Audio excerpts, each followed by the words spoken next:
What if you're out there, you're lunging forward, you're going for it, but one of your techniques is suboptimal. What happens to our results? Suboptimal results, right? I don't know where you've sort of carved out your niche, where you're the best at. For your customers or for what you do from start to finish, that part, you know you're the best at. That's your niche. For us on our ski team, from the start to the finish, the part we knew we were the best at was the way we sailed through the air. In fact, the media had coined us the princes of air.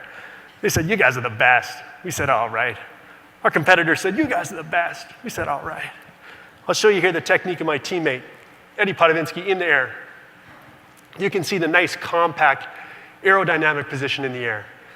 Here's my other teammate, Brian Stemmel, nice, beautiful, compact, aerodynamic position. Here, I'll show you what, stand up here to just show you the position that many of our competitors held in the air. See if you can pick up the slight nuance and the difference of the position. Literally open flailing compared to nice, compact, aerodynamic.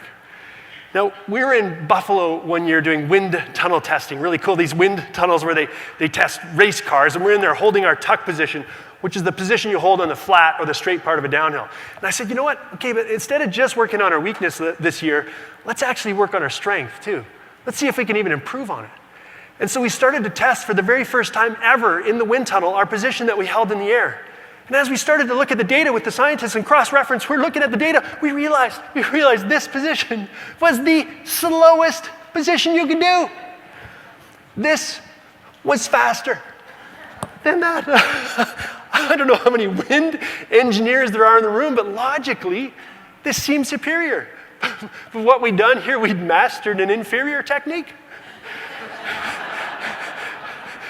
Here we were doing the wrong thing perfectly.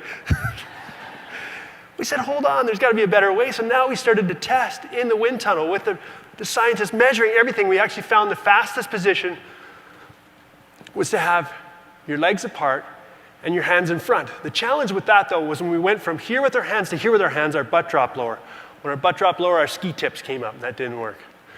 The second fastest technique we found in the wind tunnel was to actually have your legs apart and your hands behind your legs. Now, nobody had ever done that before, but it tested faster. So that summer down in Chile and Argentina, we started to implement it into the training. And I found it surprising that after only 2 days, most of my teammates stopped doing it. And I remember asking them, why aren't you doing that? They said, you know what? It doesn't feel comfortable. And I realized in that moment, you know what? That's true. A lot of times when we're trying to unlearn something and relearn something new, that is uncomfortable.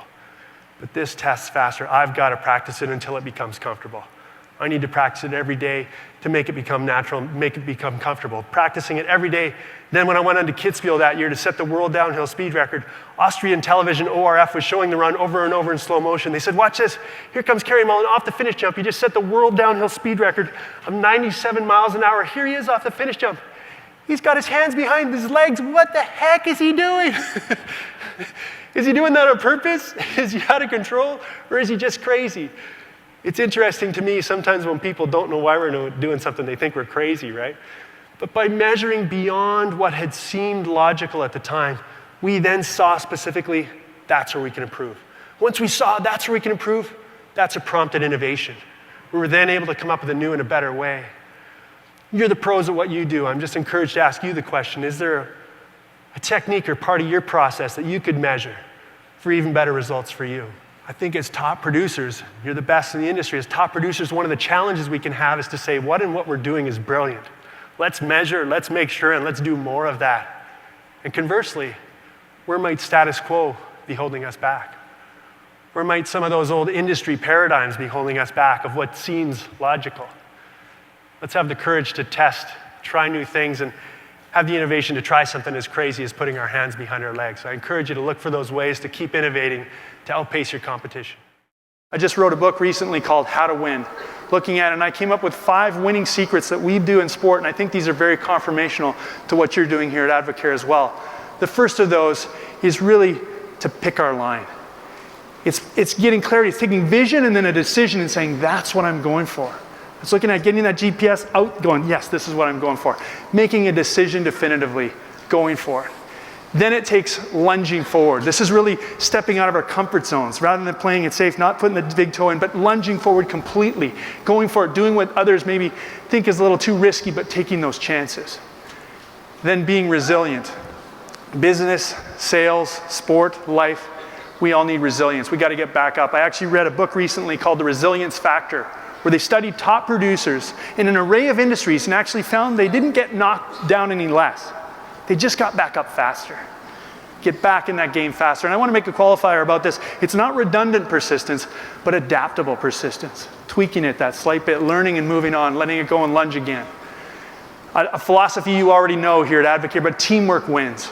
Can't do it on our own. I was in an individual sport, yet really the longer I was at it, the more I realized it's a team. And embracing the expertise around us, thriving off of that, sharing best practices. And that's something you're here doing today and also for the last couple of days. Finally, a winning process, really looking for ways to improve and continually hone our skills, getting better. And I know that's something that you're strong at as well, continuous improvement. And I looked at what does that winning process involve in our sport, and I actually mapped it out. And I found that it starts with focus. Really, we focus on what we're doing every single day, looking at that, and then preparing our minds, our bodies, our equipment, getting ready to be able to then executing it. After the execution, taking some time to assess what worked, what didn't, what can we do to get even better. Coming out of each meeting that you might have, what can we do to tweak it a little bit for the next time? Then taking a little time to relax and rejuvenate so that we can recover. I call this a process for success, really a process for improving and honing our skills.